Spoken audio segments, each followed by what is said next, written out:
بسم اللہ الرحمن الرحیم۔ اسرۃ النبی صلی اللہ علیہ وسلم۔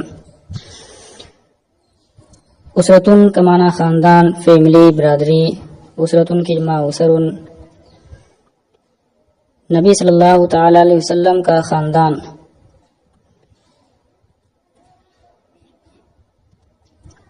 اس درس میں نبی صلی اللہ تعالی علیہ وسلم کے خاندان کے اوصاف جمیلہ کو بڑے دلکش اور عمدہ پیرائے میں بیان کیا گیا ہے۔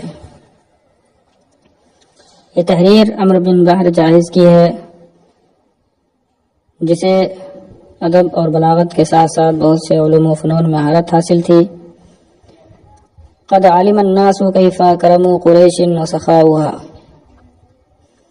وکیف عقولها ودہاؤها وکیف رأیها وذکاؤها۔ دہیا یا دہان کا معنی ہوتا ہے ہوشیار، چالاک ہونا، معاملہ فہم ہونا۔ ذکوہ یذکو ذکاءً کا معنی ذہین ہونا، ذکا کا معنی ذہانت۔ لوگوں کو پتہ ہو چکا ہے، معلوم ہو چکا ہے کہ کیسی تھی قریش کی سخاوت اور فیاضی، اور کیسی تھی ان کی عقلیں اور ان کی معاملہ فہمی، اور کیا عالم تھا ان کی رائے اور ذہانت کا۔ وکیف سیاستها وتدبیرها وکیف ایجازها وتحصیرها۔ تدبیر کا معنی انتظام، نظم و نسق۔ سیاست، ایجاز اور تحصیر کا معنی ہوتا ہے اپنی بات کو مختصر اور جامع الفاظ میں بیان کر دینا، اور کیسی تھی ان کی سیاست اور ان کا نظم و نسق، اور کیسی تھی ان کی ایجاز و تحصیر۔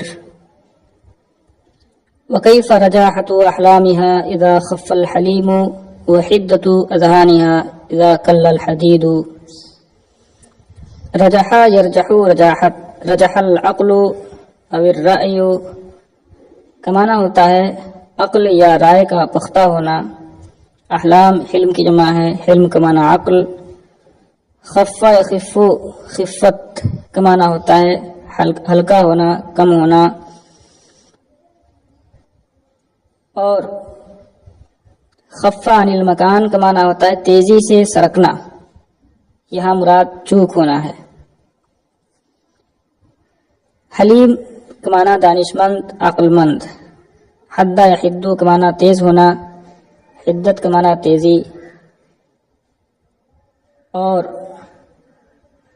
کلا یکلو کا معنی ہوتا ہے سست ہونا، کمزور پڑنا، تھک جانا۔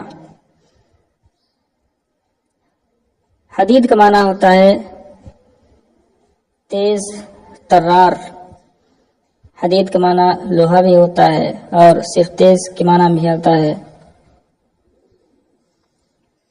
اور کیسی تھی ان کی عقلوں کی پختگی جبکہ دانش مند سے چوک ہو جائے، اور ان کے ذہنوں کی تیزی، ان کے دماغ کی تیزی جبکہ تیز ترار آدمی سست پڑ جائے، کمزور پڑ جائے۔ وکیف صبرها عند اللقاء وثباتها فی اللأواء۔ لقاء باب مفعلت کا مصدر ہے، الف لام مضاف الیہ کے عوض میں ہے، یعنی عند لقاء الاعداء۔ ثبت یثبت، ثبات کا معنی ہوتا ہے جمے رہنا، ثابت قدم رہنا۔ لأوا کا معنی تنگی، مصیبت، محتاجی، اس کی جمع الاعون ہے۔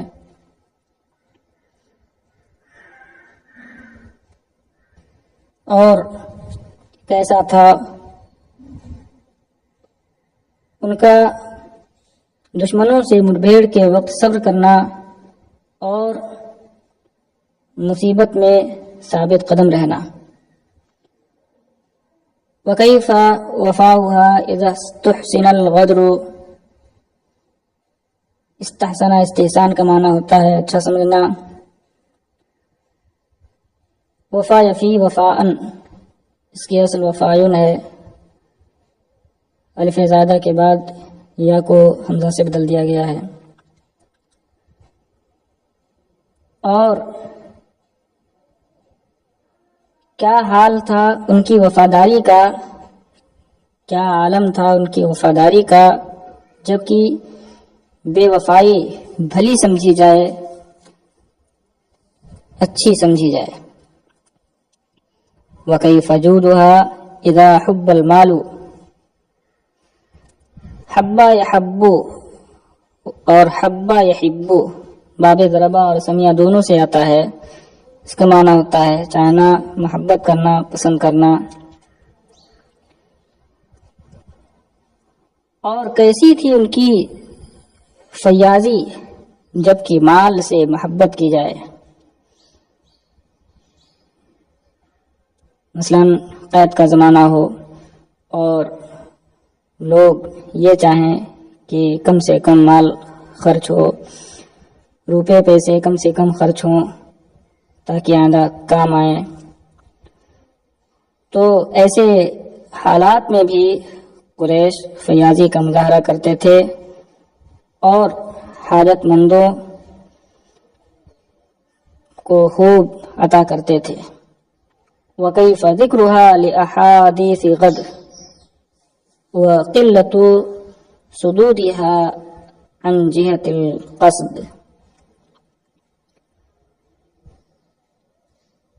صدہ صدو صدود کا معنی ہوتا ہے راز کرنا، منہ پھیرنا.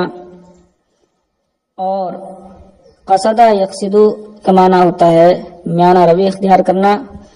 قصد کا معنی ہوتا ہے اعتدال، میانہ روی.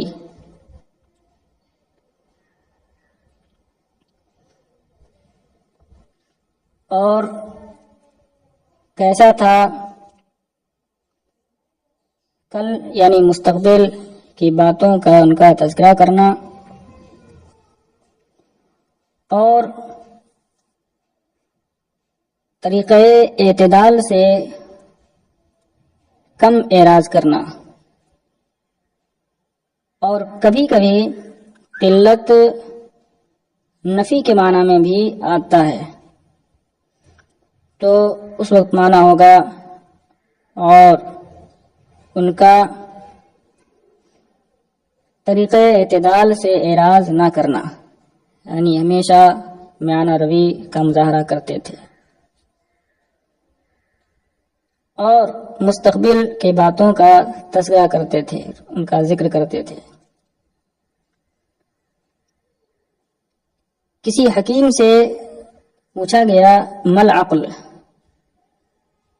تو اس نے جواب دیا الاصابۃ بالظنون ومعرفۃ ما لم یکن بما قد کان. یعنی صحیح گمان اور جو کچھ ہو چکا ماضی میں اس کے ذریعے جو کچھ نہیں ہوا اسے دریافت کرنا، اسے جاننا، یہ دانش مندی کی علامت ہے، یہ عقل مندی کی علامت ہے.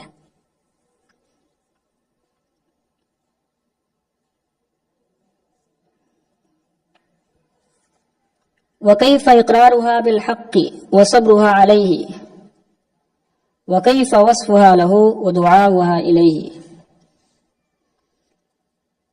صبر یصبر، صبر علی الامر کا معنی ہوتا ہے ڈٹے رہنا، ہمت نہ ہارنا. وصف یصف، تعریف کرنا، صفت بیان کرنا. اور کیسا تھا ان کا حق بات کا اقرار کرنا اور اس پر اٹل رہنا اور اس کی تعریف و توصیف کرنا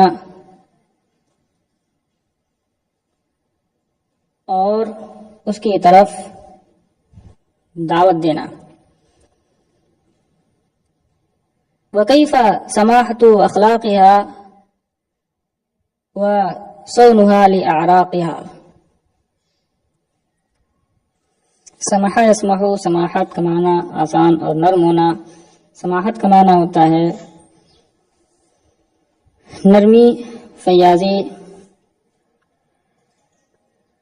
سانہ یسونو، سون سیانت کا معنی ہوتا ہے حفاظت کرنا. عرق کی جمع عراق، عرق کا معنی اصل، نسب. اور کیا حال تھا ان کی خوش اخلاقی اور اپنے اصل اور نسب کی حفاظت کا. وکیف وصلوا قدیمہم بحدیثہم وطریفہم بتلیدہم.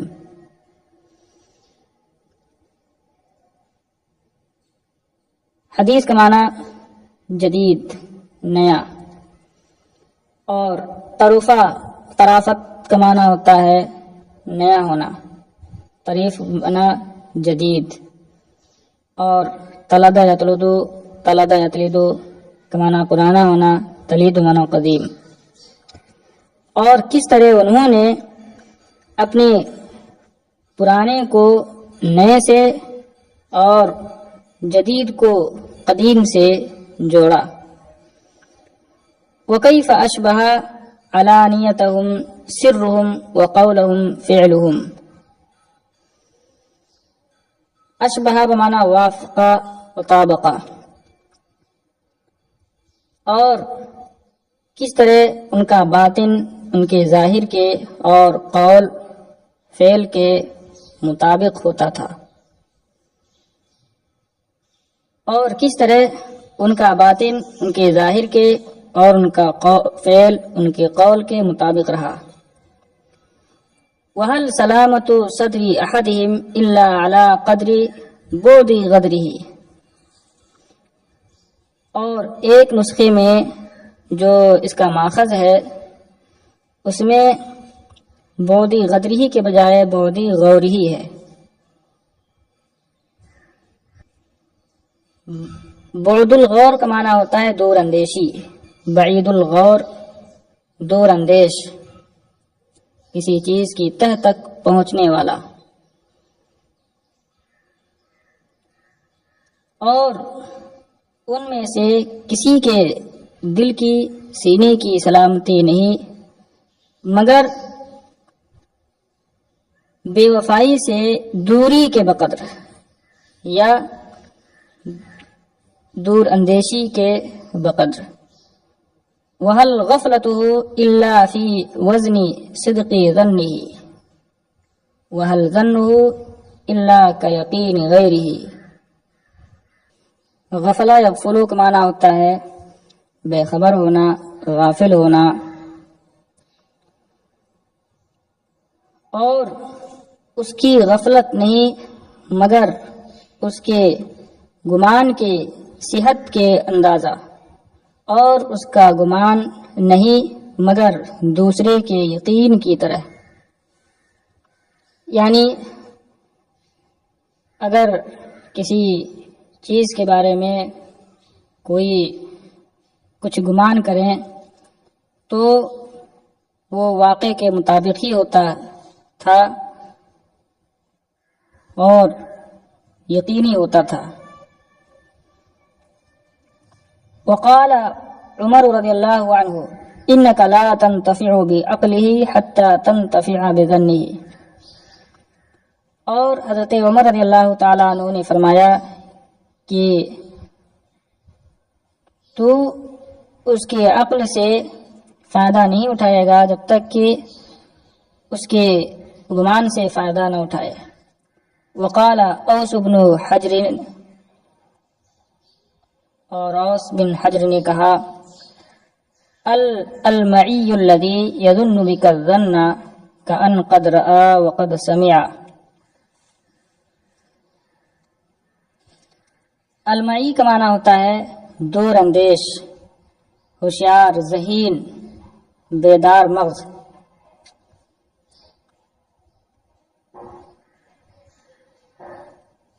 کان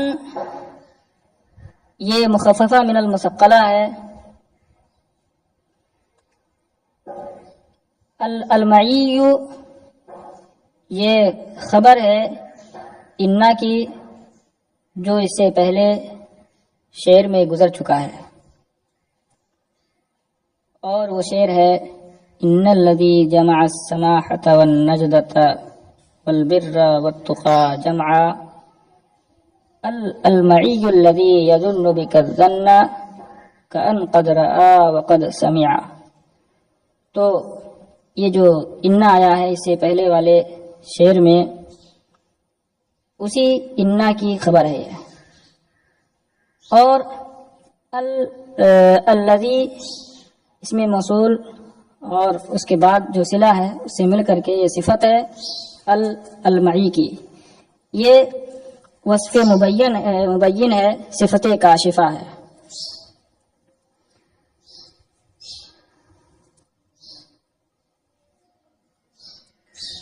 یظن یہ لازم کے درجے میں ہے.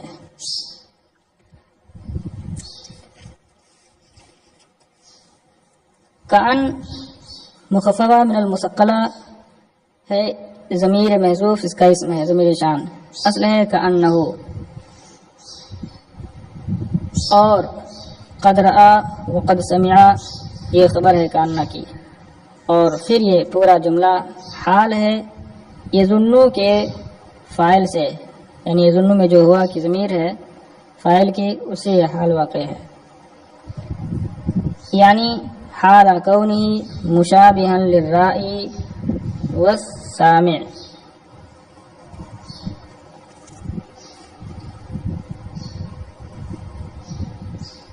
وہ ایسا دور اندیش آدمی ہے کہ جو تمہارے متعلق کچھ گمان کرے تو ایسے ہی ہے گویا کہ اس نے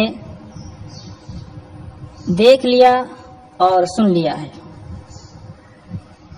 یعنی وہ جو بھی گمان کرتا ہے، اندازہ کرتا ہے، تو وہ ہو کر رہتا ہے، وہ واقع کے مطابق ہوتا ہے، ویسا ہی ہوتا ہے. گویا کہ وہ دیکھ اور سن کر کے بتا رہا ہے، اندازہ کر رہا ہے، گمان کر رہا ہے. وقال آخر، اور ایک دوسرے شاعر نے کہا ملیح نجیح اخو مازن فصیح یحدث بالغائب. ملیح ملاحت سے ہے، ملاحت کا معنی حسن و جمال، ملیح بنا حسین و جمیل، نجیح بنا ناجح فائز کامیاب. اخو مازن یعنی مازن سے تعلق رکھنے والا ایک شخص، مازنی بھی کہہ سکتے ہیں.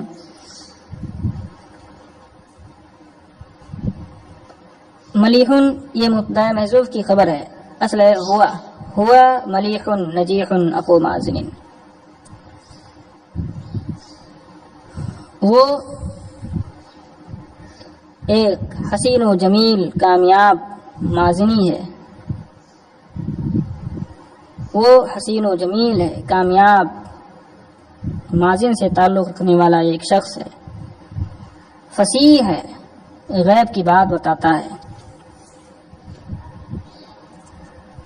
وقال بلعاء بن قیس، اور بلعاء بن قیس نے کہا وابغی صواب الرأی اعلم انہ اذا طاش ظن المرء طاشت مقادیرہ.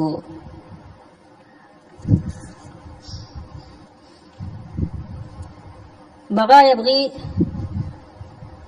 کا معنی ہوتا ہے چاہنا، طلب کرنا. ثواب کا معنی درستگی، درست، ٹھیک. اور طاشا یتیشو کا معنی ہوتا ہے نشانے پر نہ لگنا. طاش السہم، تیر کا نشانے پر نہ لگنا، خطا کرنا. مقادیر یہ مقدار کی جمع ہے، مقدار کا معنی قضا و قدر. اور جو اصل ماخذ ہے اس کا اور اس کے علاوہ بھی بہت ساری کتابوں میں مقادیر کے بجائے مقادرہ ہے. اور شعر کے وزن میں بھی کوئی خرابی نہیں آئے گی. اگر مقادرہ ہو تو اس صورت میں مفاعل کے وزن پر ہوگا، یہ مقبوض ہوگا، اور مقادیرہ یہ صحیح ہے مفاعل کے وزن پر.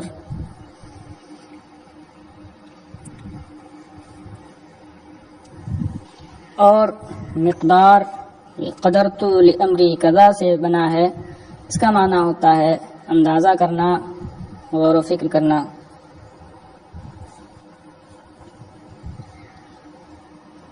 اور میں رائے کی صحت کا طالب ہوں. مجھے معلوم ہے کہ جب آدمی کا گمان غلط ہو جائے تو اس کے سارے اندازے غلط ہو جاتے ہیں یا اس کی تقدیر نشانے سے چک جاتی ہے.